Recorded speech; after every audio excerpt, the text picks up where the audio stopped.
Wham! Talk 1600. You're catching the drift.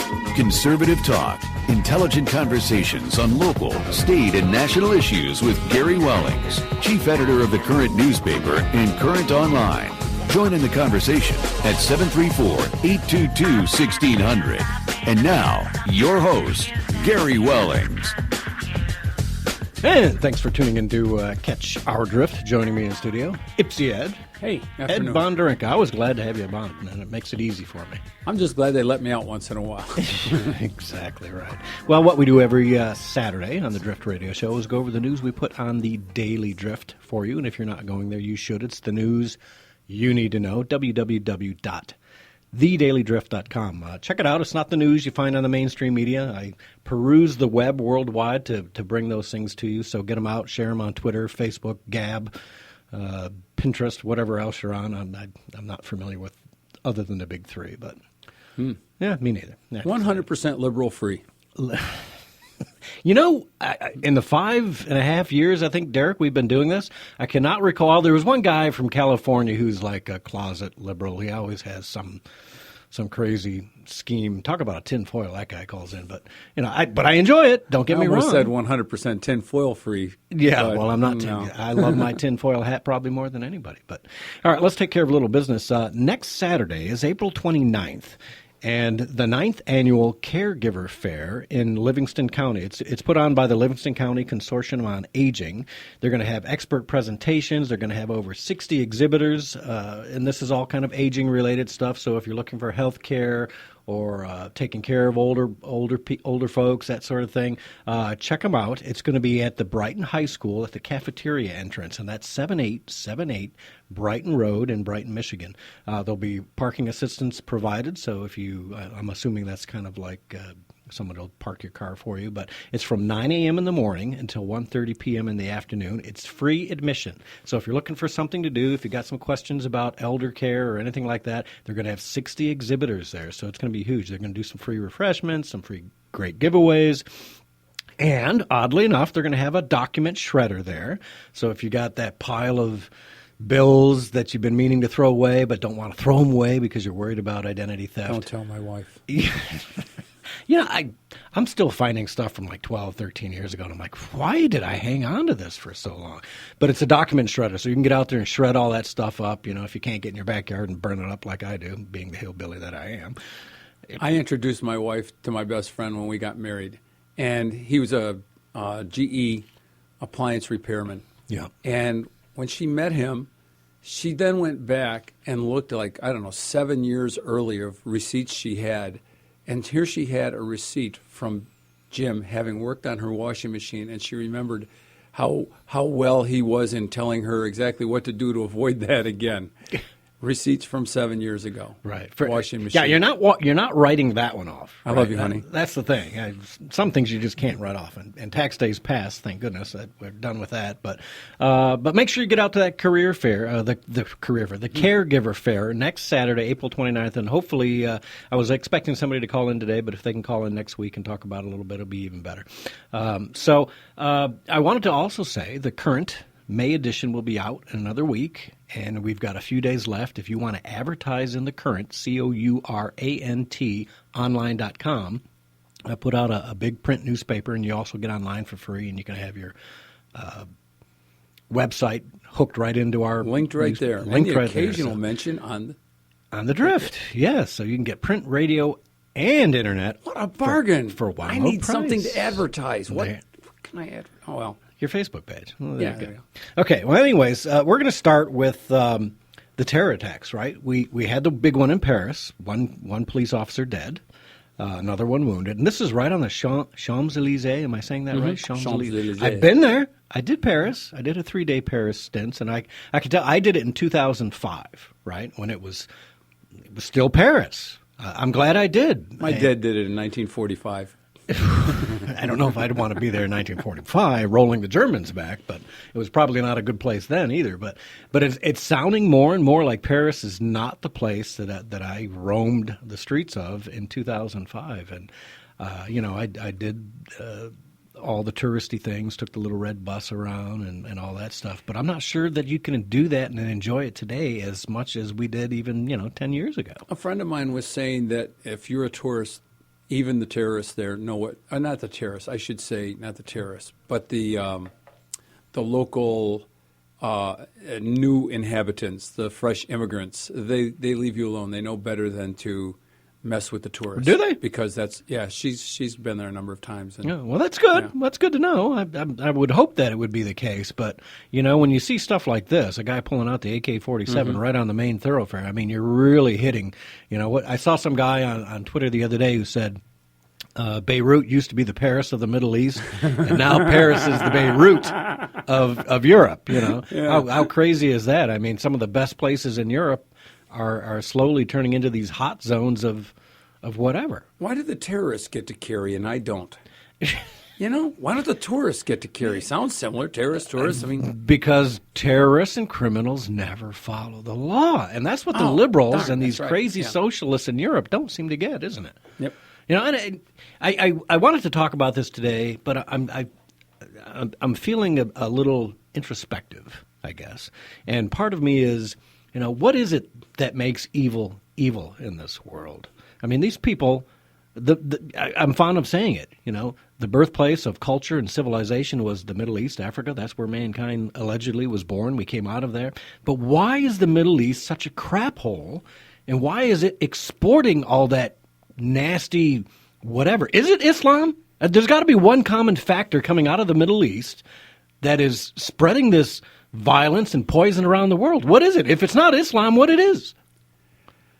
I have Muslim friends. I have Muslims that work for me. Hardworking people, good people. I hate to say anything about Islam in general for offending them. And yet I know exactly what you're saying. Yeah. I know exactly what you're saying. A friend of mine went to Israel, and he says, man, you go to the Jewish-controlled areas, all clean, pristine. You go to the non-Jewish areas, and it's just a trash heap. What is that? I'm not trying to paint everybody with a broad brush, because like you, I know a few Muslim people, and I found one of my favorite stories is the Muslim guy from Jordan in college who taught me how to drink scotch. That's not a good thing. And I asked him, I said, you're Muslim. Why are you drinking scotch? He goes, when I'm in America, I'm an American.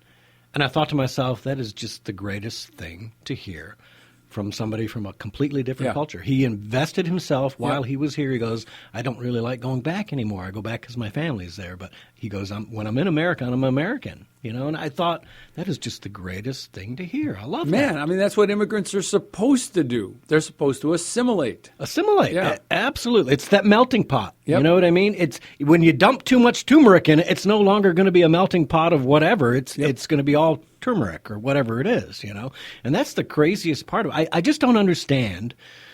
If it's not Islam, maybe it's another part of that culture coming out of that part of the world that causes people to be violent and not take care of things. Because you look at Beirut. Beirut used to be the Paris of the Middle East. It was a fabulous place, right? And there you go. Someone's calling in from Beirut right now, telling us to stop bashing it. Yeah. Sorry about that. Yeah, but I was going to say, I don't know that it's. Let's just put it this way. Maybe it's not Islam. Maybe it's the lack of Judeo-Christian values. I mean, that marks Western civilization. Yeah, and they don't, let's just say, it may not be Islam the religion. It may be Islam the lack of Judeo-Christian influence. So, but there, I'm going to beg the question. Oh, now I sound like I'm a bigot because we're better than them. Well, yeah, no, I'm not saying that, but if there's something else, somebody please tell me, because I don't understand why those parts of the world, I mean, other than like Saudi Arabia and Qatar and United Arab Emirates, where the city, from everything I've seen, I've not been there, sure looks clean, sparkling, and brand new, and that's all Islamic centered, But why the crap hole? What else is there that's making that part and the parts of Paris that have now gone kind of hot zone-ish and heavily immigrant from the Middle East are looking trashy? It's getting bad. Same in the Netherlands, same in Sweden. There's something cultural coming out of the Middle East that's just not right. Yep. Let's take a call from Ken in Livonia. Ken, always good to hear from you. Go ahead, Ken. Ken will tell us. Well, I have to say it is Islam. Islam's the problem. Islam's been the problem for 1,400 years. Speaking as someone that's read the Quran, it's right there in front of your face. Kill the infidel. Don't take the Christian and Jew as your friend. I mean, from cover to cover, the Quran is the problem. Muhammad, check your history if you aren't aware. Muhammad was a butcher. Muslims who have been faithful followers of Muhammad, what have they been doing for over 1,400 years? Trying to exterminate the rest of us. So Islam is the problem. And why is that? Well, let's face it. I'm a Christian, and it's a fact that the same God who created the universe is the author of the Holy Bible, where the devil, working through Muhammad, was the founder of Islam. There's your problem right there. Well, I'll buy into that. I got to ask you, though, if there was no Islam and no Christianity, then what? In other words, you caught what I said about it's the lack of Judeo-Christian values. Values, yes. It may not. I understand. There's the what do you want to call it? The things that Islam tells you to do. Yes, but I think it's also the things that they don't do that Christianity tells you to do. I think you're right about Islam. I just don't want to broad brush all Muslims. Let's put it that way. Let's say Islam is that way when you read the Quran. Yeah. Well, great. Well, here's something that you have to think about, and this is the best comparative that I can come up with. Now, would we say that there are moderate Nazis? Going back and looking at World War II and what we were dealing with, would we have said, oh, well, he's a moderate Nazi. He only agrees with some of what Hitler has to say? No, that would have been foolishness. Mm-hmm. Well, we have to look at it the same way with Islam. You got the Quran. You got Muhammad. We know what Islam does. We know what Islam teaches. There really aren't moderate Muslims. Here's what I'm trying to talk about. People have to be aware that a practicing Muslim, when they are living in a non-Muslim nation, are free to appear as being secular. They can drink alcohol in public. They can eat pork in public. They don't have to go to the mosque. Okay, that's the taqiyya thing, yeah. Right? But to counter what you're saying there, Ken, is you take somebody like the most famous example is Zuhdi Jasser. So then you're saying basically Zuhdi Jasser is some deep cover person who really, given the opportunity, will slit your throat in the name of Muhammad. What I would say is he is a liberal who wants to identify himself as being a Muslim, but if he's not doing what Muhammad did, he's not a Muslim. If you call yourself a Roman Catholic and yet you reject the authority of the papacy, if you call yourself a Roman Catholic and you reject the virgin birth of Christ and the Virgin Mary, you're not a Catholic. You call yourself a Catholic, but you're not a Catholic. Yeah, well, there you go, Ken. I think you hit it right on the head because, there are people calling themselves Muslims, and maybe some people want to call them moderate Muslims. But you're right, because I, too, have read the Quran because I went through a point in my life where I was looking for something. I read the Quran from cover to cover. And by the time I was done with it, I realized what it was, and I tossed it aside and said, yeah, what a bunch of garbage. That was my opinion, only go right? So far. Yeah. So maybe you're right. Maybe, I'll be honest with you. If you follow the Quran the way it is written, yeah, that's bad news. I'm sorry, but that's the way it is because that book from start to finish has got a lot of things that don't identify with Western culture, doesn't identify with Judeo-Christian culture, and what we normally would call a peaceable civilization. All I can say is if somebody came to me and said that I'm a supporter of Adolf Hitler, that I'm a moderate Nazi, he's not going to be a friend of mine. And the same thing I say goes with someone that says I'm a Muslim. If you just tell me right off the bat that you read the Quran and, yeah, I'm a Muslim, you're not being friends with me because I'm not going to take that chance. Right. All right, well, great call, Ken. Appreciate it. Call in again. We'll love hearing from you. Take care. Take care. Let's take a quick call from Alex in Plymouth. Alex, welcome to the show. Good to talk to you guys. I'm an old friend of